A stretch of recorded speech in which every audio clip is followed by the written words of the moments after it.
Hey everyone, today I'm going to show you how to add your home address on Waze. Without any further ado, let's get started. First, take a look at the bottom of your screen where you'll notice a horizontal line sitting just above the search bar. This line is actually a handle that lets you access more options within the app. Go ahead and drag this line upwards by swiping up on it. This action will expand a menu that reveals several useful features you can work with. Once you've pulled up this menu, you'll see a home icon displayed prominently among the options available. This icon is specifically designed to let you set and manage your home location, which is incredibly useful for quick navigation whenever you need to head back. Tap on the home icon to proceed to the next step. After tapping the home icon, a text field will appear where you can input your address. Go ahead and type in your complete home address. Make sure you enter it accurately so Waze can pinpoint your exact location. As you type, Waze will likely show you suggestions based on what you're entering, which helps speed up the process. Once you see your correct address appear in the suggestions below the text field, tap on it to select it. This confirms your home address and saves it to your Waze account.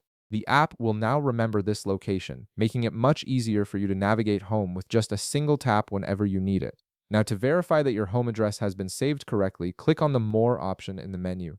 This will take you to a section where you can view all your saved locations and preferences. Here, you should be able to see your home address listed, confirming that it's been successfully added to your account. And that's it. You've successfully added your home address to Waze, which means you can now navigate home quickly anytime without having to manually enter your address each time. If this video helped you out, be sure to leave a like, subscribe, and I'll see you in the next one.